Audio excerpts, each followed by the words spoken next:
이러한 형태로 첫 번째 원티어예요. 웹서버, 투티어예요. 와스 서버, 와스 서비스, 그리고 데이터베이스, 바로 DB라고 하는 3티어까지 해서 원티어, 투티어, 3티어 환경으로 구성되어지는 3티어 아키텍처 형태의 와스 DB 서비스를 구현해 볼 겁니다. 말씀드렸듯이 사이트에서는 웹 와스 DB를 따로따로 만들어서 운영하는 거 더 많이 한다고요. 그렇게 하지만 저는 요만큼을 하나의 리눅스 서버에다 다 묶어서 구현 한번 해보도록 할게요. 자, 시작해 보겠습니다. 첫 번째 단계로 할 일은요, 데이터베이스를 설치할 거예요. 리눅스에다가 MySQL 데이터베이스, 다른 말로 마리아DB라고 하는데 마리아DB 데이터베이스를 구축해 보도록 할게요. 자, 마리아DB 데이터베이스는요, 말 그대로 수많은 데이터를 저장해 주는 걸 가지고 데이터베이스라고 하고요. 그 데이터베이스를 관리해 주는 애플리케이션, 바로 데이터베이스 관리 시스템이라고 부릅니다.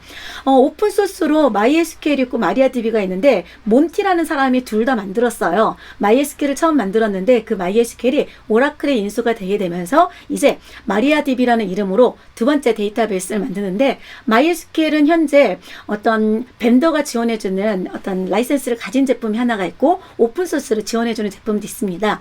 그런데 마리아DB는 전체적으로 오픈소스를 지원하고 있죠. 그래서 저는 마리아DB를 사용하시면서 여러분도 느끼겠지만 마리아DB를 설치했는데 MySQL이라는 명령을 써요.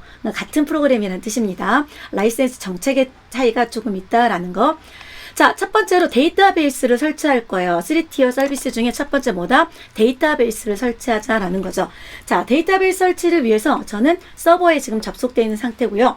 Who am I 했더니 저 누굽니까? 따베 유저입니다. 저 작업을 좀 편하게 하기 위해서 루트 계정 정보를 얻을 거예요. 그런 다음에요, apt, 지금 우분투 리눅스예요. 그래서 apt 업데이트라는 명령을 실행해서 레파지토리 정보들을 쭉 수집하고 그 레파지토리 정보에서 레파지토리 URL에서 가지고 있는 패키지 목록 정보를 수집하겠습니다. 이 작업이 다 끝나게 되면요, apt 인스톨 명령을 이용해서 마리아DB 서버, 마리아DB 클라이언트를 설치해 줄 거예요. 그때 중간에 대화식으로 하지 말고 넌 인터랙티브 모드로 해줘 라고 대시 Y 옵션을 써줄 겁니다. 자, 해서 이렇게 구성을 해 볼 거예요. 자, 이제 업데이트가 다 끝났으니까 apt install MariaDB 서버와 MariaDB 클라이언트를 설치 진행하겠습니다.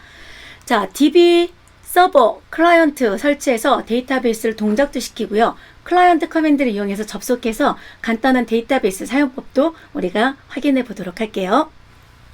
자, 설치가 쭉 진행되고 있죠. 여기까지 설치를 진행하고 있습니다. 그리고 서비스 동작을 해주는데, 여러분 우분투 리눅스 같은 경우에는 서비스 서버 데몬, 서비스 데몬을 설치하게 되면 알아서 서비스 데몬이 동작이 됩니다. 그래서 잘 동작 중인지 확인까지만 해보면 되거든요. 그러니 systemctl로 status mariadb라는 명령을 실행해 보시면 돼요. 자, 지금 설치 진행이 쭉 되고 있습니다. 잠시 기다렸다가 설치가 끝나면 연결해서 할게요. 자, 설치가 다 되었네요. 그러면 서비스 동작 중인가? systemctl status mariadb 가지고 확인을 해보겠습니다. 그랬더니 여기 현재 상태는 active running 중입니다. 다음번 부팅 시에 enabled 자동으로 실행될 것이에요 라고 정보를 표시해 줍니다. 제가 컨트롤 C 키 눌러 가지고요, 현재 상태 확인까지 했고요. 자, 이제 데이터베이스에 접속해서 관리자 패스워드를 좀 설정해 보도록 하겠습니다. 자, 데이터베이스를 설정하게 되면은요, 여러분 데이터베이스 전용으로 어드미니스트레이터가 있어요. 어드미니스트레이터가 있는데 리눅스 시스템에는 어떤 계정이 있나요? 바로 리눅스 시스템에는 루트라는 계정이 있죠. 그러면 데이터베이스, 제가 DB는 이렇게 해볼게요. 마리아DB를 저희가 설치했어요. 마리아DB 안에도 시스템의 루트처럼요, 루트 계정이 있습니다. 바로 마리아DB의 최고 관리자라고 생각하시면 돼요. 근데 루트 사용자는 실제로 데이터베이스 모든 것에 대한 권한을 가지거든요. 그래서 일반적으로 여기에서 예를 들어서 GNU 보드를 사용한다 그러면은 GNU 보드라고 하는 걸 하나 만든 다음에 이 GNU 보드에 데이터베이스에서 관리해줄 관리자 정보를 하나 만들어서 그누보드 데이터베이스에 대한 모든 테이블에 대한 전체 권한을 가진다라고 하는 따로 별도의 관리자 계정을 만들어 놓고 사용할 수가 있습니다. 계정은 얼마든지 만들 수가 있는데 우리는 이런 형태로 운영을 해서 가능하면 루트 계정을 쓰도록 안 쓰도록 만들어 줄 겁니다. 자, 이렇게 데이터베이스는 설치가 되었고요. 자, 다음부터 우리가 진행할 거는요. 데이터베이스가 설치됐으면 그 데이터베이스에 데이터베이스를 전체 관리해줄 루트 사용자의 패스워드를 설정해 주려고 합니다. 그리고요, 나중에 그누보드 설치할 때 이렇게 그누보드 데이터베이스를 만들고 그누보드 데이터베이스를 관리해줄 관리자 계정을 그누보드 관리자 계정을 또 하나 만들어서 지원을 해주도록 할 겁니다. 이러한 방법으로 운영이 될 건데, 자, 그렇게 데이터베이스까지 지금 설치가 다 되었습니다. 데이터베이스까지 다 설치가 되었고 동작 중인지도 확인됐고, 그럼 여기서 최초로 실행됐을 때 데이터베이스가 처음 설치됐을 때 뭐 해줍니까? 데이터베이스에 루트 사용자가 있다고 그랬죠. 그 루트 사용자의 패스워드를 지정해 줘야 됩니다. 자, 그게 바로 MySQL 어드민. 네, 여기에 있는 루트는 바로 데이터베이스 루트입니다. 시스템의 루트, 리눅스의 루트가 아니고요. 그 루트의 사용자 패스워드를 뭐로 정하겠다? PASS로 정하겠다라고 지정해 줄 수 있어요. 그러면은 엔터 패스워드, 새로운 패스워드 입력해라고 묻는데 여기서는요, 시스템의 루트 패스워드예요. 바로 리눅스 루트 패스워드를 집어 넣어 주셔야 됩니다. 자, 아무나 DB 관리자의 패스워드를 설정할 수 없다라는 거예요. 그래서 시스템 최고 관리자의 루트 패스워드를 알아야지만 데이터베이스 루트의 패스워드도 할당해 줄 수 있다라는 거죠. 어떤 건지 아시겠습니까? 저 지금 루트 사용자로 작업 중이에요. 그쵸? 그래서 서버에서, LFCS 서버에서 MySQL 어드민 언제 설치됐어요? MySQL DB, 자, 마리아DB 서버를 설치했을 때 들어갔습니다.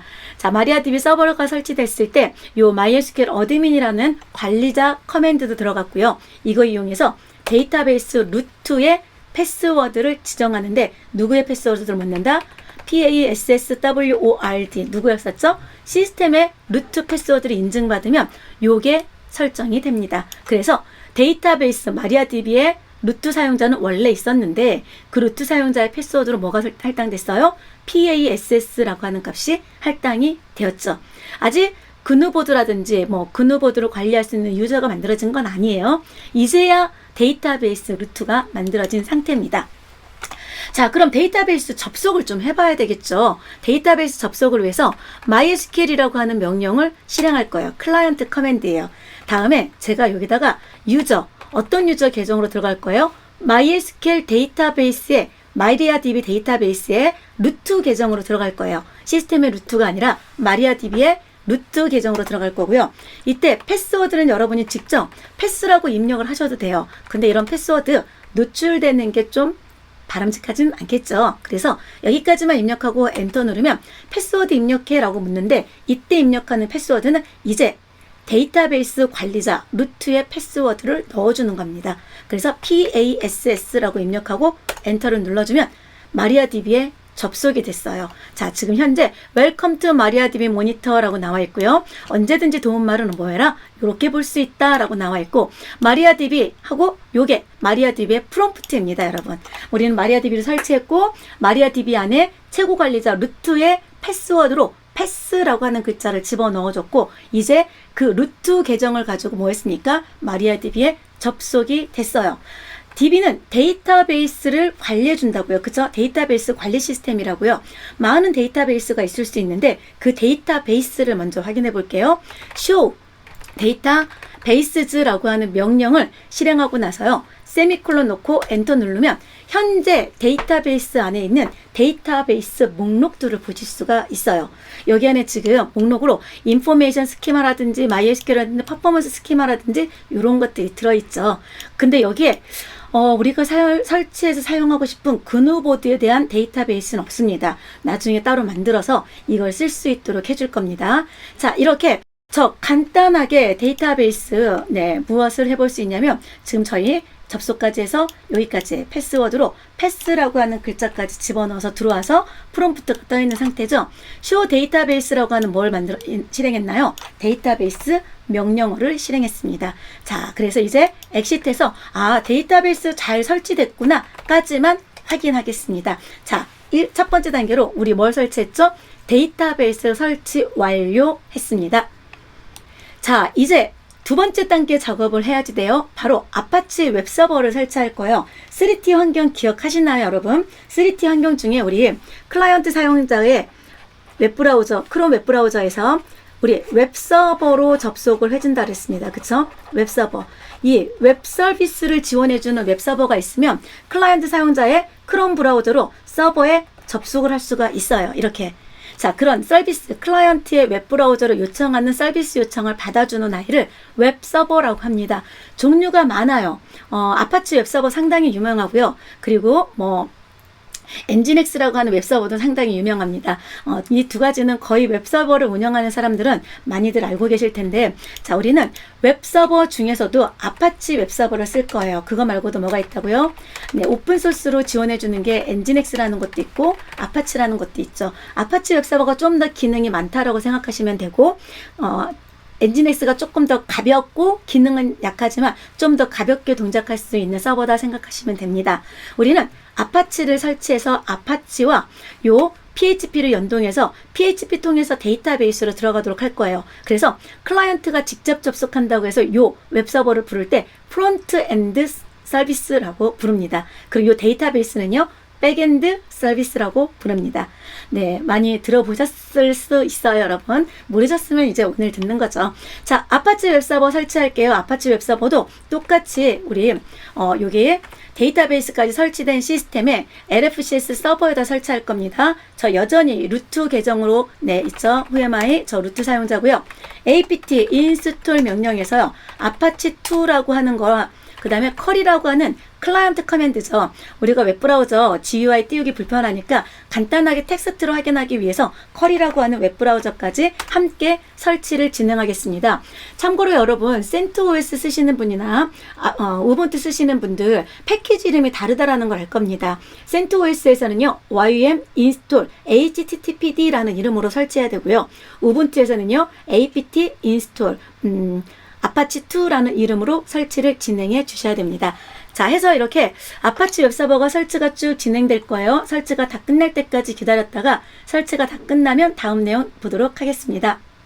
자, 설치가 다 됐습니다. 지금 저희는 아파치2라고 하는 애플리케이션을 설치했고 컬과 함께 설치가 진행이 됐고요. 얘도 마찬가지로 시스템 ctl이라는 명령을 이용해서 스테이터스 아파치2가 지금 동작 중인지 한번 아파치2가 현재 동작 중인지 확인해 봤더니 액티브 러닝 상태이고 다음번 부팅 시에도 잘 실행되도록 구성이 되어 있습니다. 자, 해서 저 컨트롤 C 명령으로 내리고요. 정말 아파치 웹서버가 제대로 잘 설치돼서 운영하는데 문제 없는지 요 프론트 엔드 쪽 서비스가 잘 동작되는지 확인을 해볼게요. 여러분, 아파치 웹서버를 설치하게 되면요, cd variable HTML 디렉토리에 웹 문서가 저장되게 됩니다. 바로 HTML 문서가 들어가게 되는데 기존에 있는 index.html은 좀 정신없죠. 그래서 제가 간단하게 HTML을 좀 바꾼 다음에 웹페이지에서 제대로 서비스가 되는지 확인을 해볼게요. 저 cat 명령을 이용해서요, index.html 문서를 좀 다르게 해볼게요. 어떻게 해요? 바로 building apm이라고 같이 php mysql 해서 building apm이라고 하는 글자를 집어넣어서 컨트롤 D라고 입력을 해서 이렇게 하나의 index.html 문서를 만들었습니다. 그리고 컬 커맨드를 이용해서 로컬호스트, 바로 나 자신을 뜻해요. 로컬호스트는 나 자신에게 연결했을 때 웹페이지가 잘 뜨는지, 이것만 가서 정말로 웹페이지가 잘 뜨는 건지 좀 헷갈리죠. 그러니 제가 요 서버의 IP 어드레스가 IP 어드레스 한번 볼까요? 10.0.2.13번 IP 어드레스를 가지고 있거든요. 자, 외부 고객이 접속한다 생각하고요. 10.0.2.13번으로 접속을 해봤습니다. 그랬더니 여기 보이시나요, 여러분? 네, 빌딩 APM이라고 하는 웹페이지가 이렇게 딱 표시되는 거 확인되십니까? 네, 이렇게 웹페이지를 확인하실 수가 있습니다. 이렇게 되어 있으면 웹 서비스 동작되는데 문제 없다라고 우리 확인할 수 있죠. 그래서 2단계 아파치 웹서버를 설치했고요. 간단하게 로컬호스트 사이트에서 빌딩 APM이라는 글자가 잘 표시되는지까지 확인해서 웹서버 설치를 확인했어요.